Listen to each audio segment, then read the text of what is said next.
Welcome back to Writing with Witches, the Halloween episode. We had fun, and I'm going to be Yes. playing with these all night.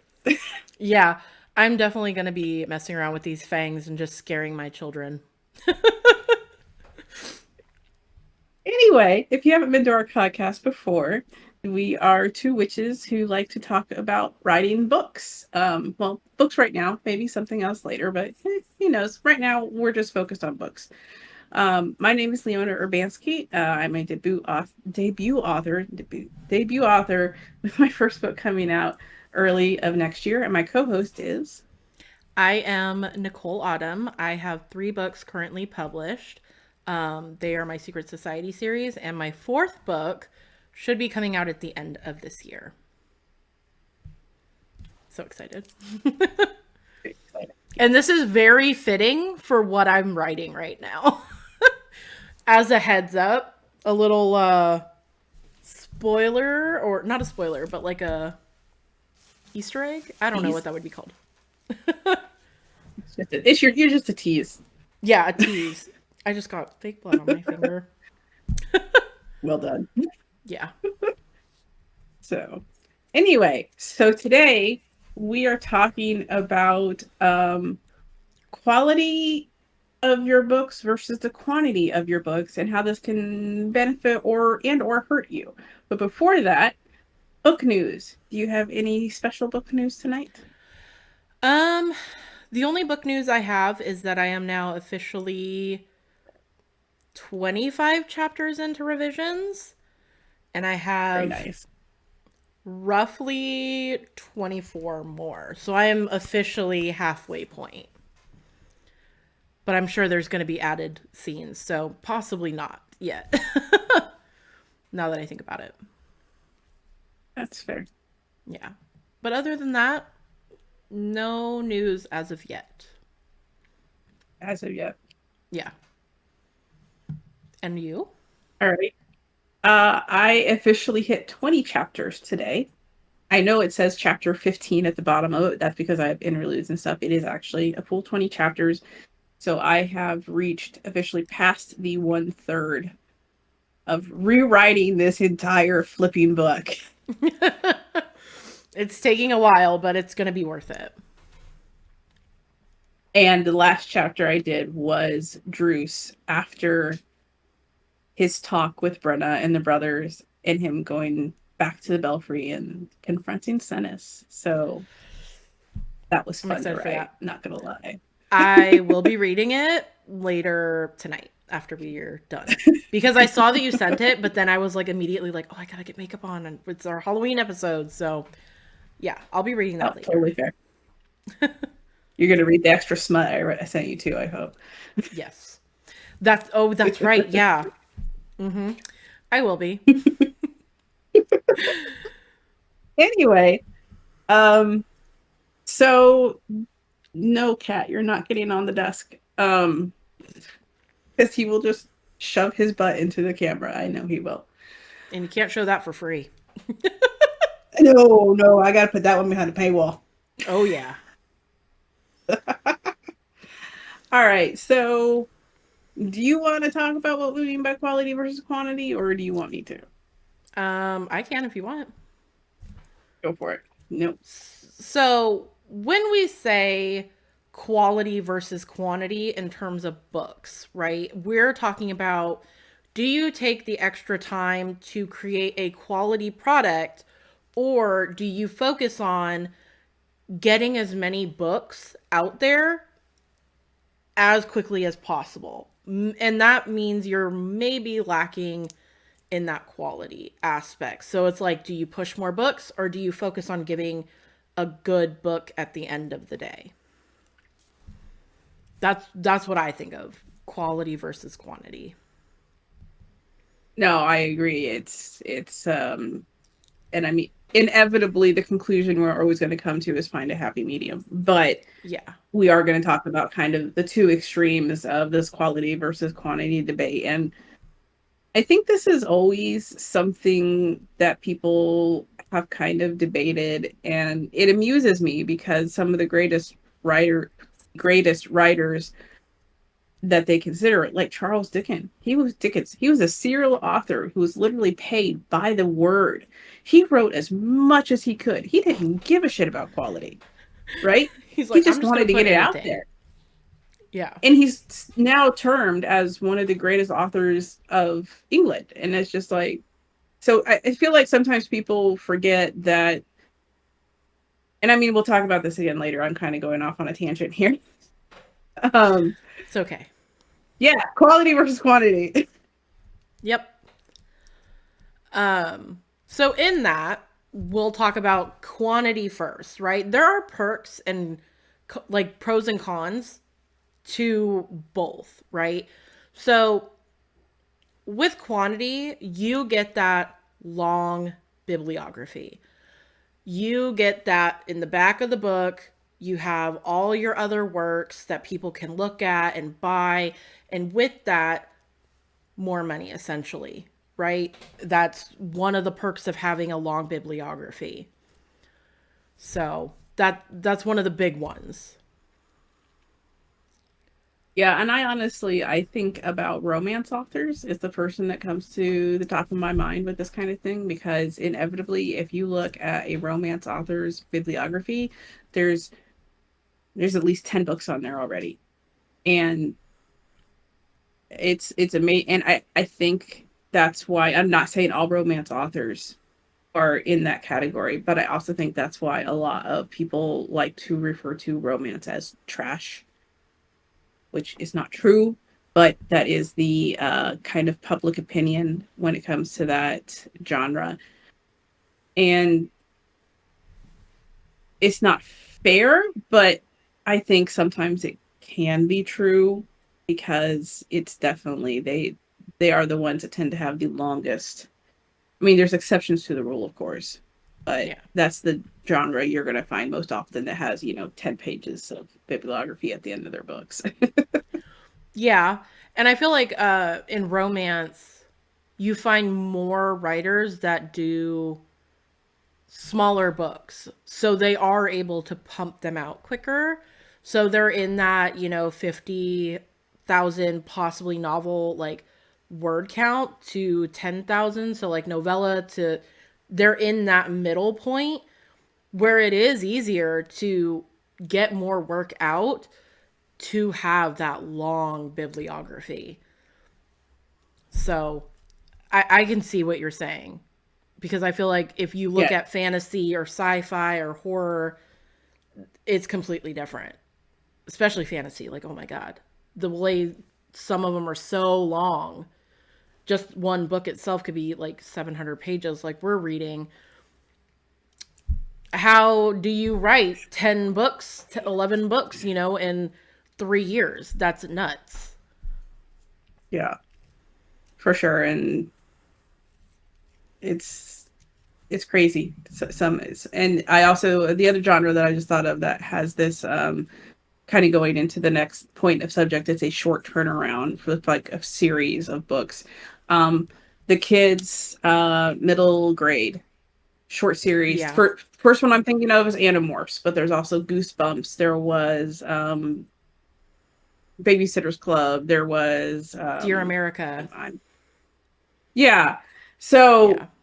that those kind of fall into the same category you just mentioned, is there are shorter books. They can pump them out faster Yeah. and get that huge, like Animorphs was what, 100 some odd books. Babysitter's Club was past that, I think. Oh yeah. Goosebumps, I don't know. Goosebumps are, yeah, that one just goes on and on. Yeah. They stopped So numbering them at some point. yeah, at that point it's like I don't even know what number we're on. They're just put them out. Um but I mean if you can find your niche in that area, then that's good for you, because some of those were fantastic books. I mean, shoot, we're still seeing stuff about Goosebumps to this day. It is so Yeah. I feel like I have a lisp with the You need to teeth take your in. things out. No, I'll keep them in for as long as I can. Um, Okay. or it loses the facade. Um, so that is one of the perks of being a quantity writer is you do have that short turnaround for readers. And it's easier for them to just rapidly consume your work, which can be a good thing or not. Um, but on that, because they're so willing to rapidly consume, that is, as you put it, the evergreen revenue, right? That is out there for the world for the rest of your life, your children's life. Like, that is a form of revenue. And if you put out so much so fast, and if it is relatively decent, people are going to continue to buy it and read it. So you just automatically just make more revenue overall. Yeah. And I remembered the other term that I was trying to think of. Evergreen revenue is actually something I got from a YouTuber with their evergreen videos because people just constantly watch them, especially Yeah. musicians. It's also passive income is what a lot of people will also call it too. So I know some people are probably yelling at me, going, "It's just passive income, you stupid idiot." But yes, that's Relatively another the term same for thing. yeah. The more books you have out there, the more passive income or evergreen. Stop biting me, cat. Sorry. Um, who's Cats biting don't my like leg? dragons, apparently. No, he's Max. I won't let him on the desk. Um, so having that out there as passive income, that income is always going to be there. And yeah, like you said, as long as you're living, as long as your children are alive, you're going to have that income coming in. So that's I mean, there's whole estates for these authors that still have income coming in, like C.S. Lewis Yeah. and Tolkien. You know, Yeah. it's all just going to some. They're not even alive anymore, and they're getting revenue. It's going somewhere though, you know? So Yeah, right. so with that there are cons, right? We've the perks are there. They're great. But there are cons to being a quantity author. First and foremost would be burnout, right? You push yourself to write so much so fast, eventually you can't do it anymore, and you just have to take a break because your brain just can't. And I would also say creative burnout with that, not just physically doing it, but eventually if you pump out so many ideas, you're gonna kind of run out of ideas, you know. Yeah. There is that potential that you could just completely run out of ideas and don't know what to write, and you just can't do it. No, agreed entirely. It's the human brain, and unless you're in the world of Dream and he is flooding you with inspiration, then Yeah. you know you're going to eventually run out of ideas. And it's also sometimes if you're so focused on a short turnaround time and pumping out those books, you may not give your ideas the credit that you want to give them because you're insisting you're limiting yourself to this time frame that you're like, man, if I'd only spent looking back at it or something, I'm like, you could have been like, oh, I could have made this so much better, kind of thing. So, Yeah. And I would say with that, because you aren't spending the time to not okay, you may not be spending the amount of time on a project that you could to fully develop it, like you said. It may not be as polished as someone that takes that extra time. And readers may start to notice that. And they may lose that loyalty to you because of the, I don't want to say sloppy writing because that's not always true. It can be, but it can also be that some readers don't like having books thrown at them every 4 or 5 months. You know what I mean? Like, some people are like, I can't keep up with this author. They're just pumping out new stuff all the time. And it's like, they don't even have the time to consume what you're putting out. So your loyalty base may not be there with your readers. yeah, I mean, definitely. I know coming back to the middle grade series, I know that was a problem. Those things were getting pumped out once a month. It was Yeah, insane. that's crazy. And I mean, thank God they were short, usually about Yeah. 100, 150 pages, but um today I don't think I'd be able to keep up. I'm barely able to keep up with my authors that publish once a year. And that still is insane to me. I mean, to be fair, I'm hoping to be able to do the same thing eventually, but it's also I'm seeing the difficulties in trying to do that, in getting a book from start of first draft to publishing it in 12 months It's a is lot. long haul. Yeah. Yeah. It's crazy. And the thing is you also have to think about readers in general and how they read. You know, no one is exclusively reading just a favorite author. Like they might have you in a rotation, but if you go to a store, how many readers are looking at the book section and finding something else? We all know readers have insane TBRs. So if you're pumping out books super fast and they have all these other books and authors that they do want to read, you're eventually going to fall off to the wayside because it's almost too much to handle. It's overwhelming. So there is that con. And that kind of goes hand in hand with if you're not putting out the quality that some readers want, you will disappoint them in how good the writing is in general.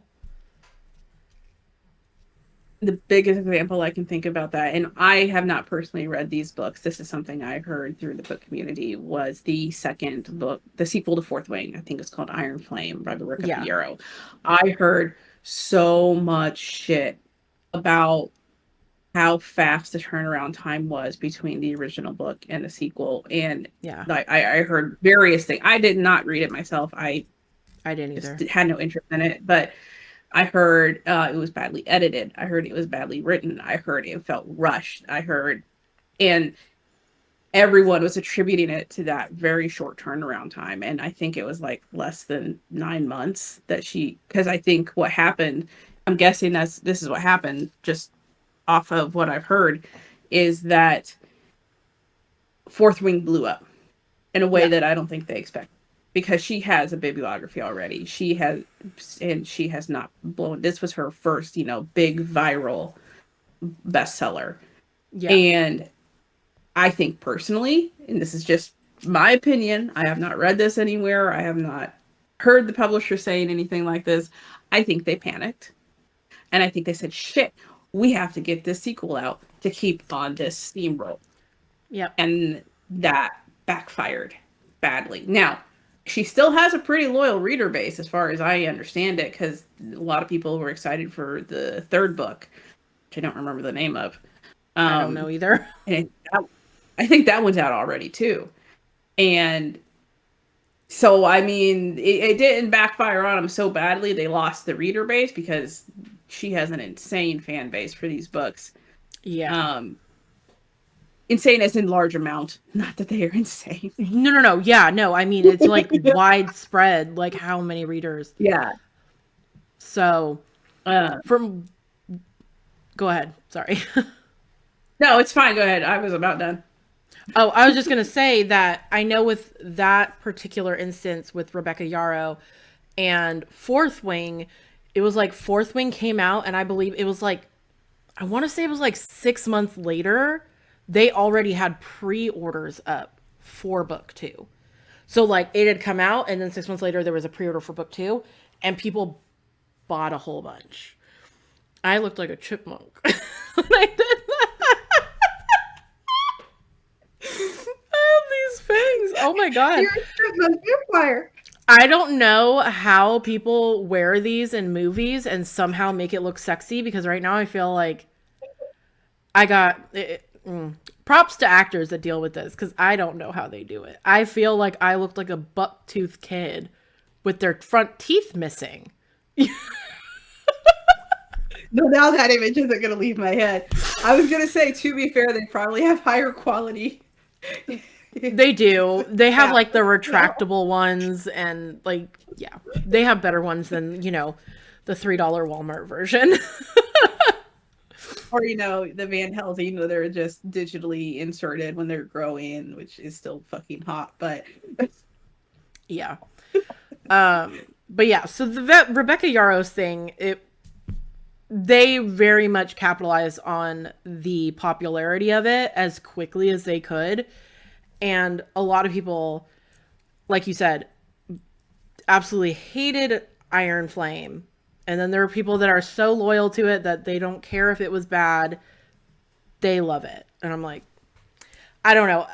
I'm not a huge dragon person to begin with, except for Leona. But yeah, so it didn't appeal to me personally.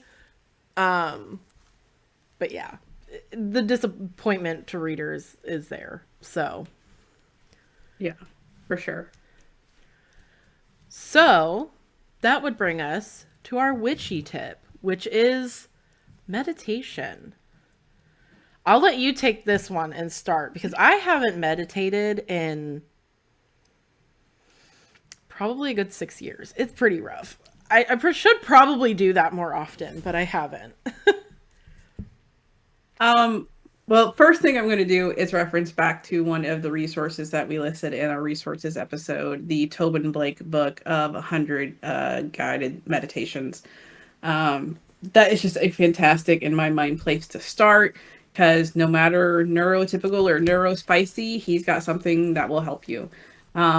If you're like me that can't imagine scenes or objects in their mind, which I've been working really hard to fix. I can't fix it. It's something that's a learned skill for me. He has meditations that are just words and that you can record and play. And that kind of goes to the second point. YouTube is an amazing resource for meditation of all kinds. I know I mentioned Meditation with Lily is a YouTube channel that I follow. And there is so many types of different meditations. If you haven't, I am only going to be able to give a rough example because unfortunately I did not have time to do the research that I wanted to do. Life. It happens. But there is the traditional meditation that you see depicted in movies where they're sitting cross-legged and their mind is silent and they're just reaching nirvana. And occasionally you get the going, and that is not my kind of meditation I do. I do what I like to call a walking meditation. And because my brain does not shut up ever, this is the I make it useful to me. So one thing that I do is I go up and down stairs every day for my work. I can recite to you how many stairs I go up and down because I count them. 1, 2, 3, 4, 5, 6, 7, 8, 9, 10. Yeah. And I do this 6 times. But having your brain just in this repetitive, almost mantra. Yeah. Kind of lets you zone out and not zone out as in just daydreaming. That was a cat here floating around. Daydreamy way, but as in a way to zone out, to let your mind take the thoughts and let them move on, which is one of the things you should try and do in meditation is acknowledge the thought is there and then let it go and let it keep going. And that is supposedly how you can quiet your mind. I've probably only been able to be successful at that a few times in my life. It's difficult for someone whose brain doesn't like to shut up.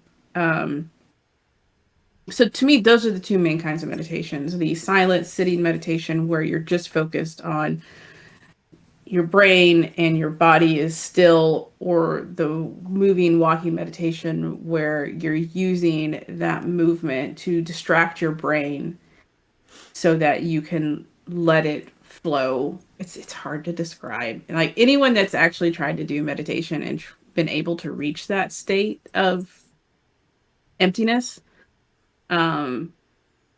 it's just a hard feeling to describe. I'm not even certain that I've totally reached it myself, honestly, because again, it's you can't. It takes time. I know a friend. Yeah, it does take time. I know a friend that his way of meditation is to sit as still as possible for as long as possible. Um, I have never done that myself, but he says that it works for him. He also tends to have a heavy metal um, Eastern European playlist going on too, so he's special. Uh, Yeah, kudos to him. Because I would start singing or something. yeah, right. Um, and another kind of variation on that is something I got out of one of my druidry handbooks. It is staring at a candle flame and just focusing. And every time you feel your attention drifting, just refocus back on that candle flame. Um, I'll be honest, I kind of did this during my first childbirth with my son. I found a spot on the ceiling. They were having trouble giving me pain medications, so I was suffering. Yeah. But I found a spot on the ceiling. I named that spot Bob, and Bob and I became best friends. I can still tell you what he looks like to this day. You know, it's funny. My printer's name is Bob.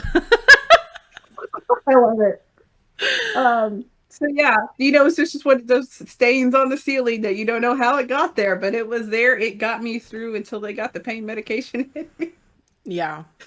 Um, so who knows? You can try and meditate your way through childbirth. Please don't. Just take the pain medication. Anyway, Been there 3 times.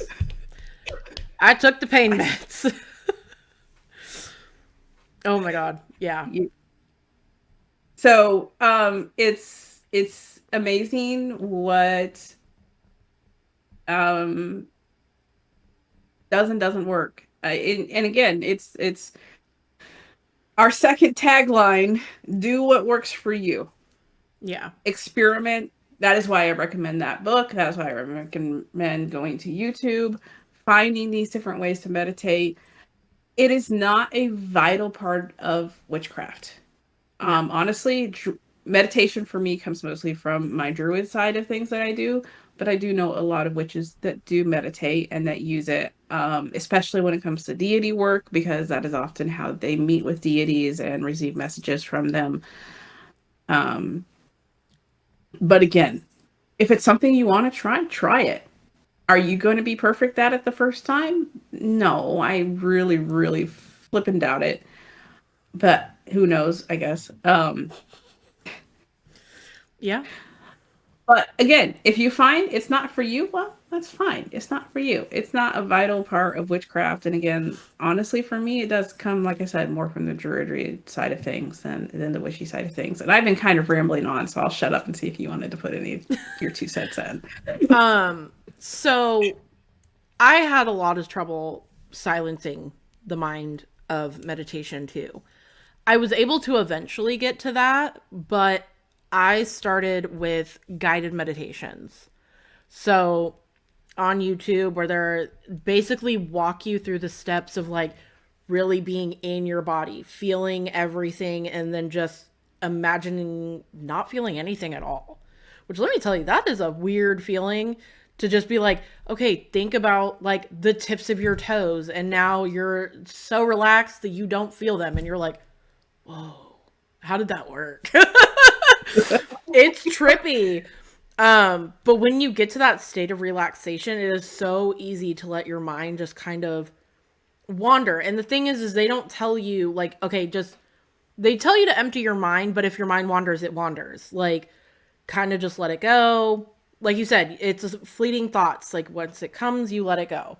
But sometimes the guided meditations will it'll tell you something. Like, imagine you're in a field. What's in this field? And your brain will just start to conjure where you're at. And it's especially like the ones that I've done were like meeting your spirit animals or your deities or your past life self, or, just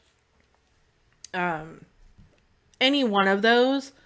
And a lot of the times they'll tell you, like, you're walking down a pathway. Is this pathway dirt? Is it cobblestone? Is it brick? Is it paved?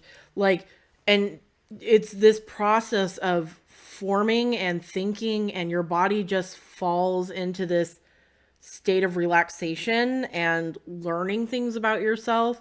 So it can be really interesting. But I always fell asleep during guided meditations. So I would get so relaxed that I was just, boom, out. I was sleeping. And then I would hear like, thank you for joining our guided meditation. And it would snap me out of it. I'm like, oh shit, I've been asleep for 2 hours.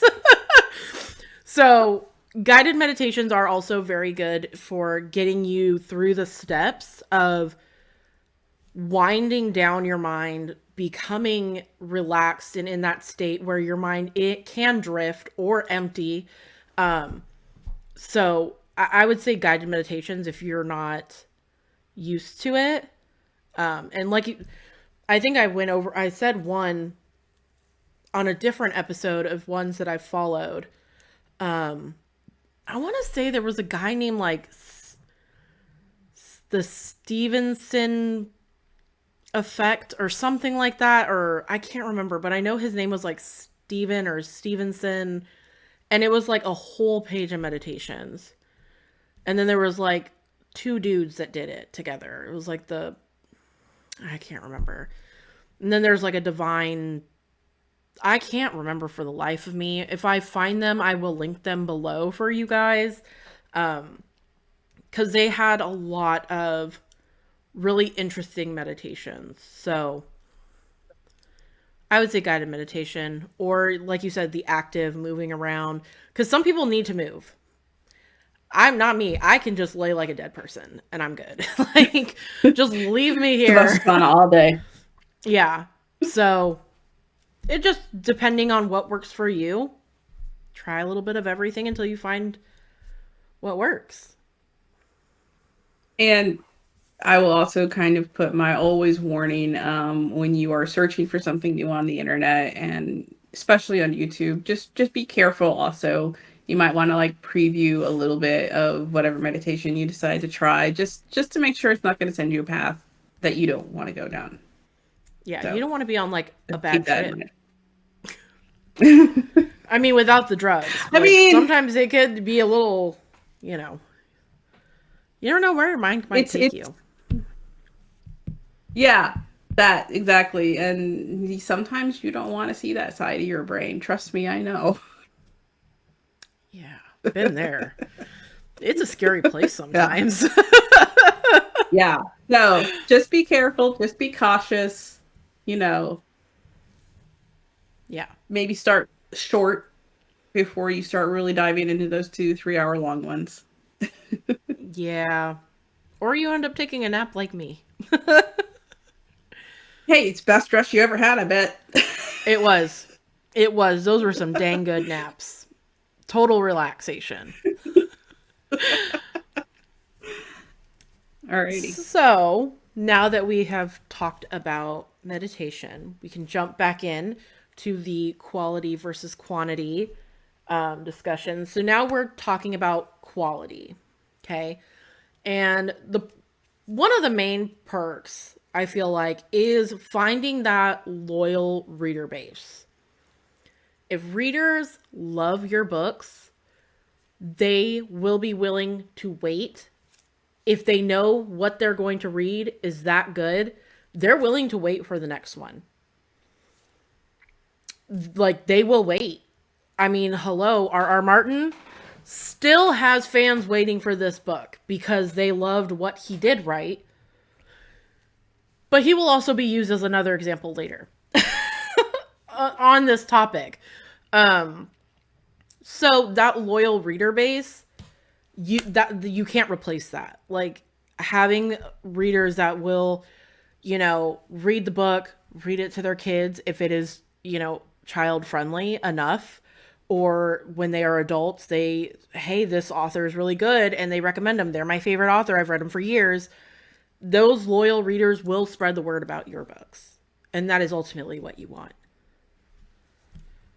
Yeah, I mean, first example, literally, we've been waiting 7 years for this next book in the Green Rider series, and we just got it this month. And my discussion groups on Facebook have been blowing up.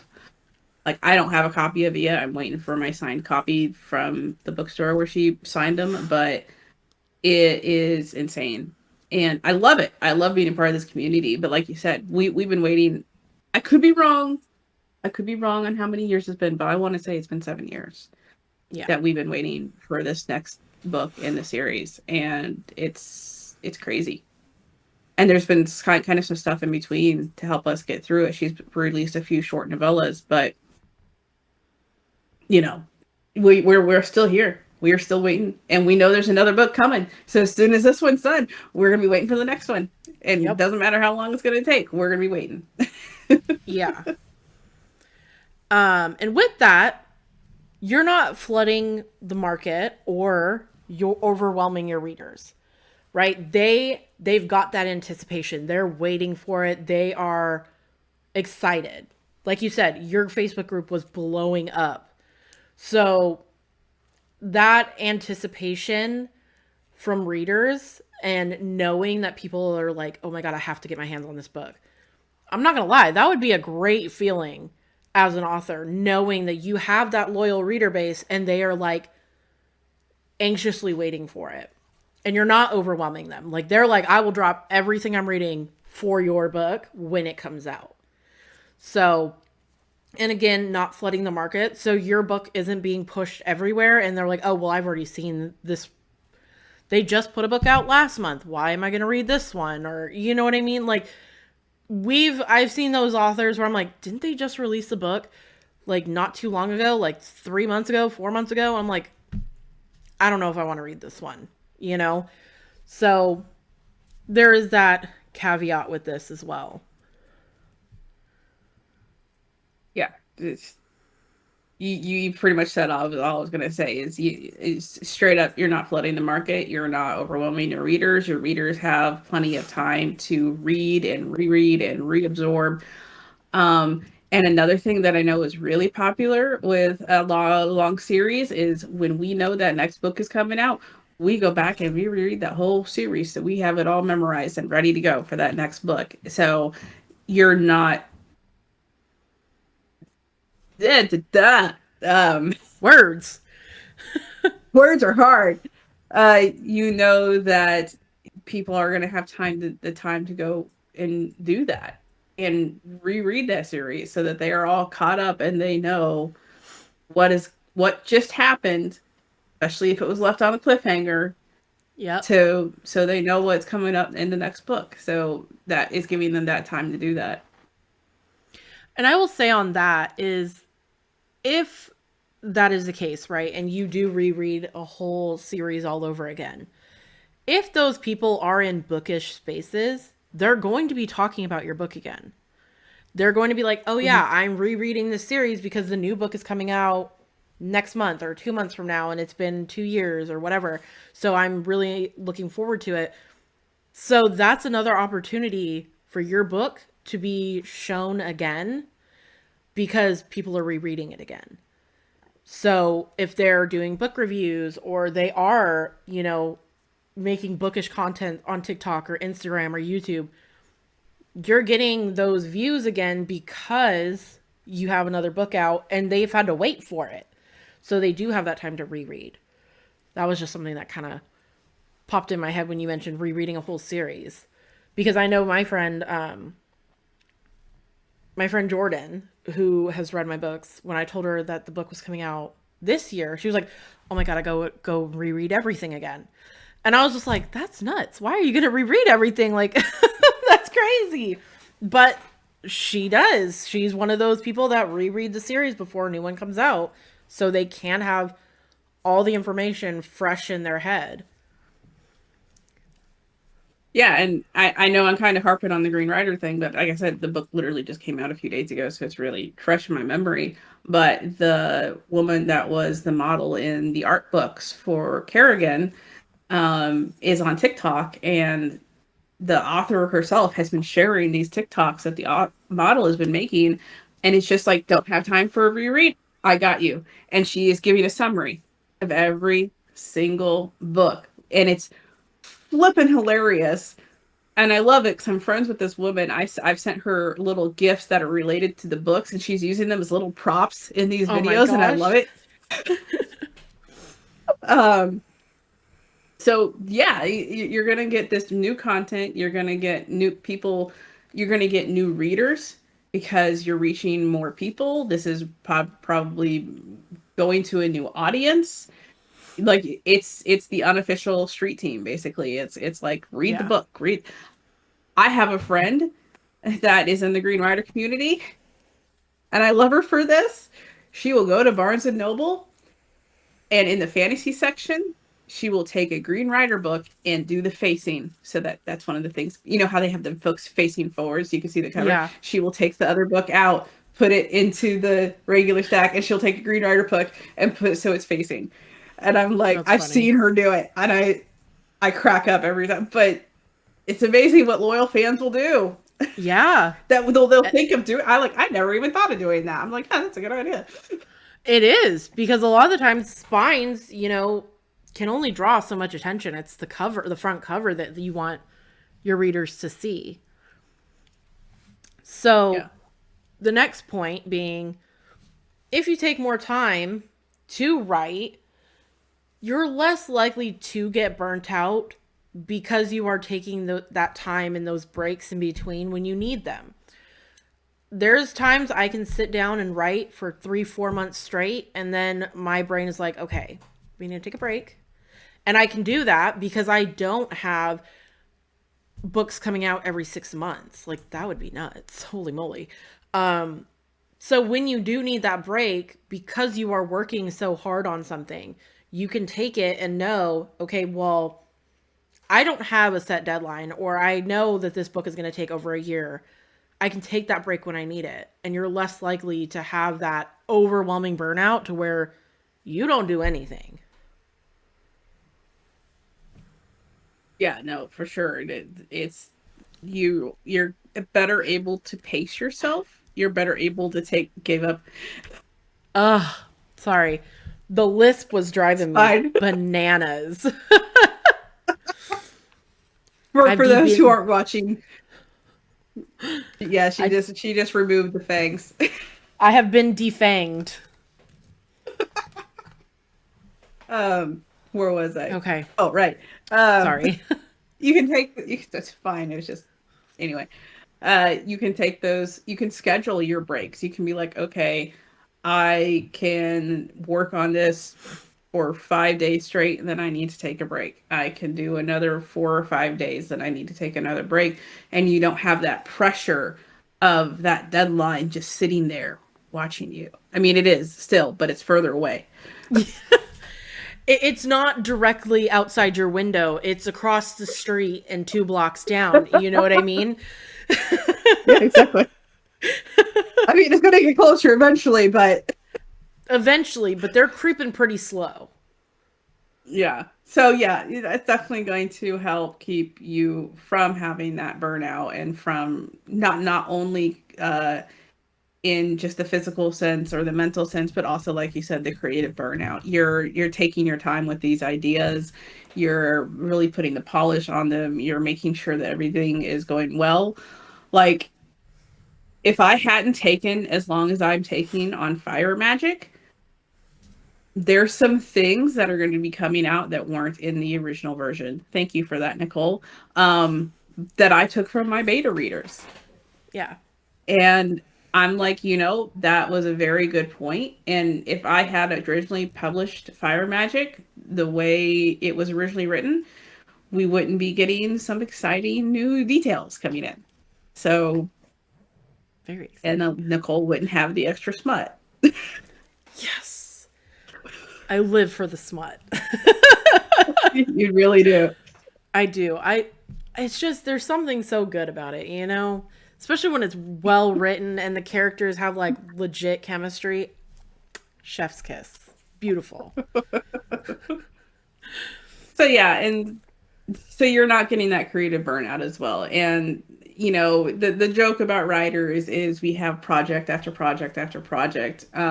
Eventually you can run out of ideas. It's gonna take you a while, but it can happen. Yeah. And I would say with that, when you do finish that book that you have been like painstakingly working on for a year, year and a half, sometimes people 2, 3 years, right? Or in your case with Kristen Britton, 7 years. That's nuts, but to each their own, that's a long time. But I could be wrong.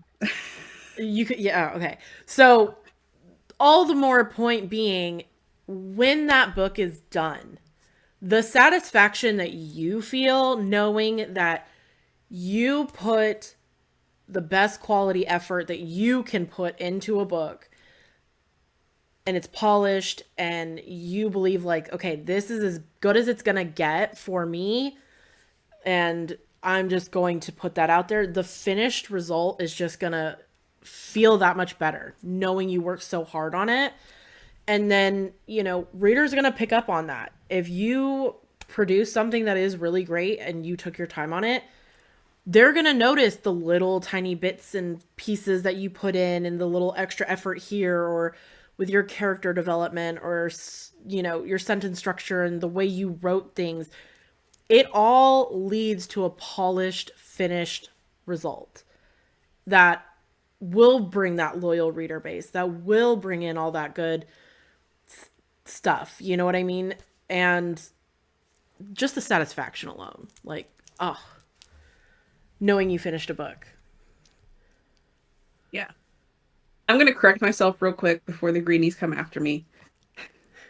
The last book in the series was published in 2021, and this book came out in 2024. So it was 4 years, not 7. It just has felt like 7. How about that? It has felt like forever. Okay, so 4 years. Like you just said, 4 years. Still a decent time to wait. But like you said, being able to put all of that polish, all of that last minute editing, making sure that everything was the way that she wanted it, that she's tying up any loose ends that she had from the previous novels. That 4 years that felt like 7 is going to be worth it. And I know it's going to be worth it because my friends are like, you have to read this. I'm like, I don't have the copy yet. Don't spoil anything. We do have a no spoilers ban in effect right now in the Facebook groups. Well, that's good because I'm sure people are chomping at the bit to discuss all the details. And they're just like, oh, I'm getting it personally. Yeah, they're like, oh my God, I have to tell you about this one. And you're like, no. I haven't read it yet. So, anyway, I corrected myself just for the record.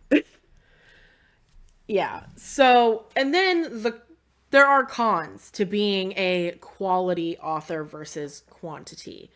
And it is, you do have that longer turnaround. You are not pumping out books every 6 months, 7 months, 8 months, or whatever it may be. Or in the extreme example of Goosebumps, once a month. Nuts. So there is that. It's a long turnaround for you and for readers. Some readers don't want to wait that long. And unfortunately, that means you may lose some readers, which stinks. But at the end of the day, you have to decide, this is where this whole debate comes in. Are you willing to sacrifice some of your readers for that longer turnaround, potentially? Or do you pump out books for readers to just eat up, but it may not be at the same level of polish when it goes out? You didn't get that final little rub in. Yeah. And they really like those rubs, you know what I'm saying? Rubbing it out. That's fair. And that then, it is harder to market at the end of the day because that hype has come and gone. And if you aren't consistently marketing your books, it's that hype fades away, right? Readers are only going to stay interested in so long. And when it takes so much longer to put out a book, it just ends up being harder to market overall. Yeah, it's Yeah, it's if you don't have the people that are rereading the whole series to bring in that new audience for the new book that you just put out, then it's harder sometimes to find your books get lost in the shuffle of all of the new books coming out, especially in this day and age when there is so many books being published. And I'm not blaming indie authors for that at all. I think this would be happening even without indie authors because the publishing company are just ramping up stuff up so much right now, especially with social media. The Iron Flame book is a good example of that, of how fast that went through the editing process, you know. Yeah. um so yeah, you can get the opposite of getting lost in the market of having too many books out there is if you don't have enough books out there, you know, it's can be harder to find that loyal reader base. Yeah. Which leads us to trying to find that happy medium, right? Where you can put out a decent amount of books within a certain amount of time while still maintaining the quality that you want in your finished product. So, and there are authors out there that have figured out how to do that. Um, you have some listed here. So Stephen King, Shanann McGuire, I think it's Rick Shannon, but I could Riordan, be wrong. Rick Riordan, and Brandon Sanderson. Riordan. Riordan. I'm not sure. Riordan. Don't come after me. I don't know. Some of these last names are hard. Um, For those of you who So- don't know who these people are, most people know who Stephen King is. And I kind of Yeah. listed these guys are kind of the exceptions to what we're talking about because they're experienced authors who have figured out how to pump these books out on a regular basis without losing the quality of their writing. So most people know Stephen King. Shannon McGuire writes 2 series consistently, published at least once a year on both series, as well as a bunch of other short books that she tends to publish. Rick Riordan is the author of the Percy Jackson world. And I have not been able to keep up with his books because he just has such a flipping long bibliography. It's insane. And then Brandon Sanderson. He's one of the ones with a longer turnaround on this list, but he has definitely gotten that art of he's got a long bibliography out there. He had a long list before he was part of the Wheel of Time series. And now Yeah. he's Oh, out yeah. there and just dishing it up. And he has figured out whatever formula works for him to make it work and deliver. All 4 of these authors deliver on a consistent, regular basis, and Yeah. it's they have found what works for them. So Yeah. I mean, I don't know how often Brandon Sanderson puts out books, but I know that there is a long bibliography and there is a very dedicated fan base to his. And there are forums and all kinds of stuff where people are talking about like the correct order to read them in. And if you mention, oh yeah, I'm interested in the way people will jump on that and tell you, okay, you should start with this book and then move to this series and do this and read this so everything makes sense and in order. So there are those people that are super dedicated to his work. And like you said, he's found that happy medium of putting out books while maintaining readership loyalty to where even when he isn't putting something out, his fans are like, hey, you should read this because it's so good. And they'll even give you, like I said, the recommendations of how to read them. Because I've heard like some books are more intense than others with more world building or just whatever the case may be. So they'll tell you like, oh, if you want to know if you like him, read this book. So yeah, finding that happy medium as a reader and maintaining that loyal fan base is what we're all looking for, essentially. oh, absolutely, yeah. And it's the 4 authors that we named, and I'm sure there are some out there that I just don't know.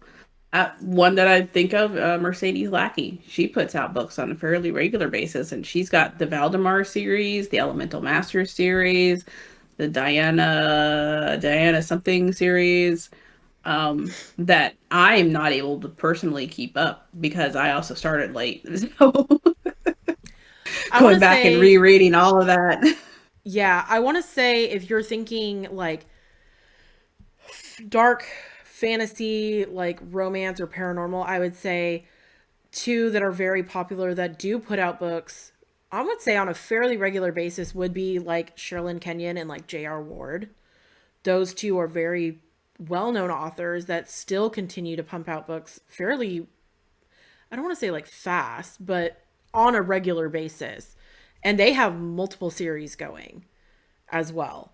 So they seem to have found that happy medium because I mean, when I bring up Sherilyn Kenyon, people are like, "Oh, I know that author. I've read her stuff. I really like her stuff." Mhm. And J.R. Ward, I know, has a very loyal fan base for her books. I have a couple of them, but I can't remember the series name offhand.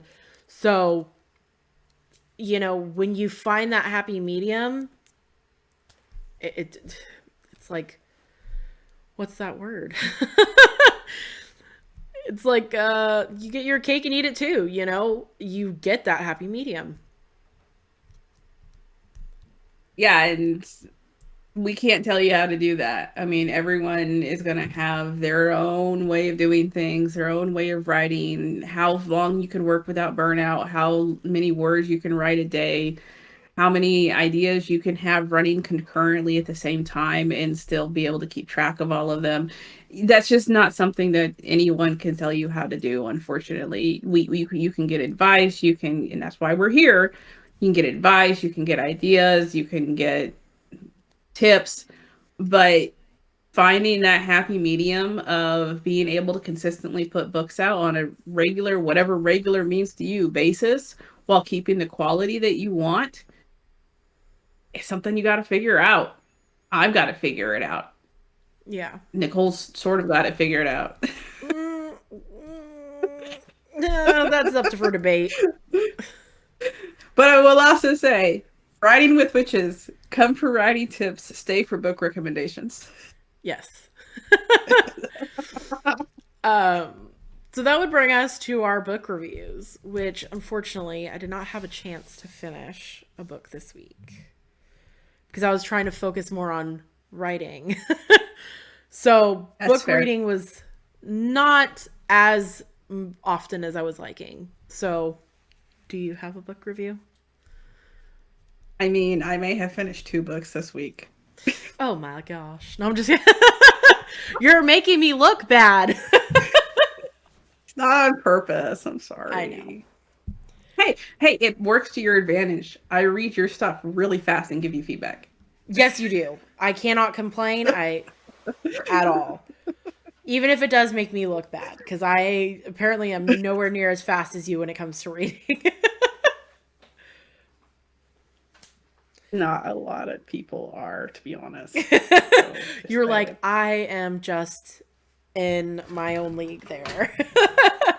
it's one of my few talents. So I read fast. Yeah. It stands me in good stead for academia, though, I'll tell you that. Yeah. Anyway. No, you're not coming up here. I love you. Get down. Get. Cat. All right. So I read this week a very adorable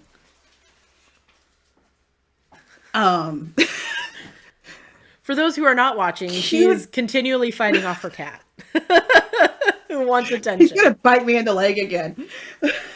Anyway, I read Wooing the Witch Queen by Stephanie Burgess.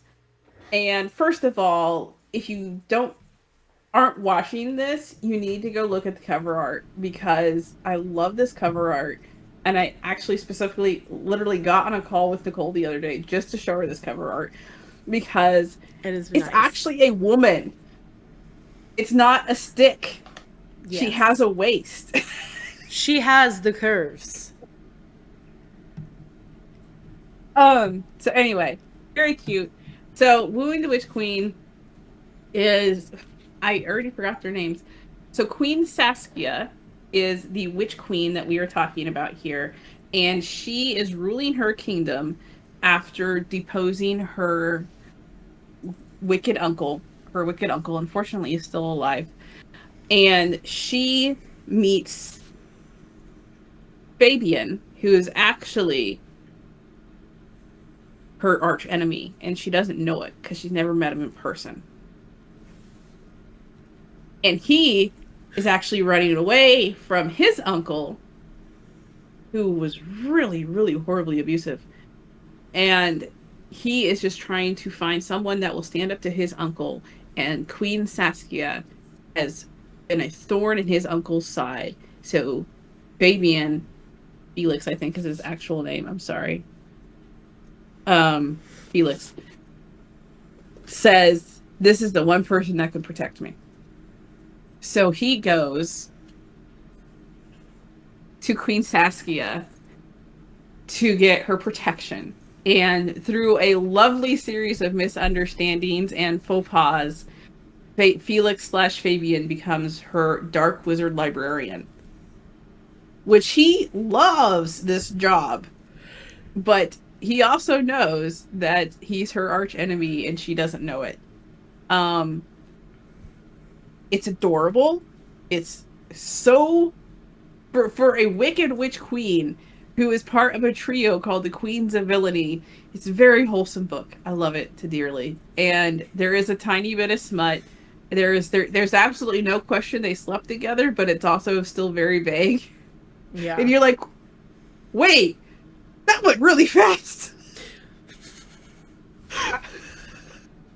Like, it's not even like romance novel metaphor vague. It's just like he put his fingers between their bodies, and that's all you get. Oh, so unsatisfying.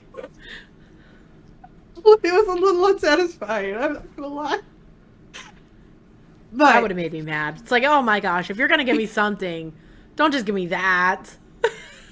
but it never faded to black. Like, you knew they had sex.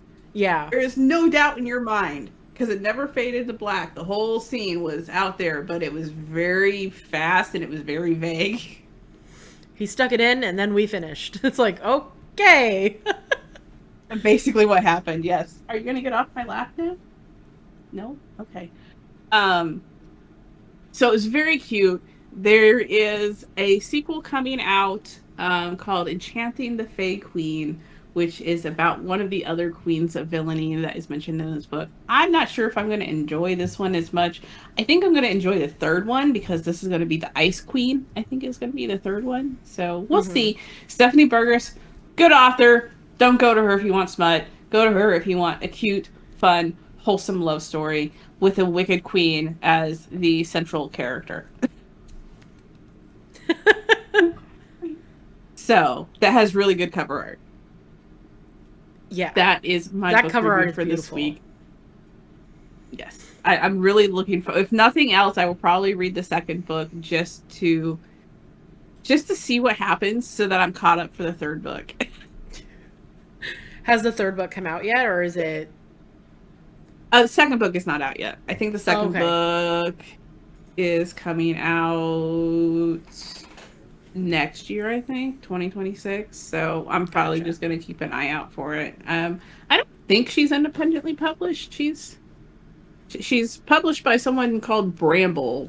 Oh yeah, it's out of Tor. So yeah, she's traditionally published, but not that matters. It's still a good book either way, but I just couldn't remember if she was independently published or not. All right, you're trying to do that, so you're getting off my lap. Cat left. There you go. So yeah. So that brings us to the end of this episode. You can find us at writingwithwitches.com, and you can email us at writingwithwitches@gmail.com. You can find us on Facebook, TikTok, Instagram, Blue Sky, YouTube, and we have a Discord server as Writing with Witches. And you can find me at all the aforementioned places as author Nicole Autumn. I have my own Discord server, which is called Autumn's Grove. So I will have it all linked below, as well as my email, my Buy Me a Coffee, and my website. But yeah, you can find me as Leona Urbanski mainly Facebook and Instagram is where I'm posting. Also, make sure you subscribe to my Substack because the final cover art has been revealed. I do have some more art to share from a different artist, so stay tuned for that. And I will also say happy Halloween because we're airing Yes. right before Halloween. Also, on Halloween, because it's the last day of the month, our next short stories are coming out. And they're Halloween themed because, of course, they are. They are. Those will be fun. Do Those are we gonna be want to fun. give a little sneak preview of what they will be, or do we leave them in suspense? I think a sneak preview of yours will be more fun than mine, so go for it. Okay, so mine is going to follow a woman who is having dreams of a haunted house and this creature from in the house, and she eventually finds it, and she goes to this house to figure out why it is showing up in her dreams, and it will lead to a very fun time. It starts off, I told Leona that it starts off spooky, scary, and just slowly descends into hilarity because it is just going to be a funny, good time. So I will leave it at that as a little sneak preview of what you will get come Halloween. And then for next episode, we will be doing a deep dive into character creation, which is always so much fun. Like, that is actually fun. I love That is character actually fun. creation. I know I joke about, oh, that's so fun when it comes to like marketing and editing and revising. No, character creation is probably the funnest freaking part for me. Besides the actual Definitely writing. fun. Yeah. So Alrighty. we will say happy Halloween for those who celebrate Halloween, or Samhain. Happy Samhain. Be safe out there. Make good choices, as Bailey Sarian would say. And we will see you guys next time. Bye. Bye-bye.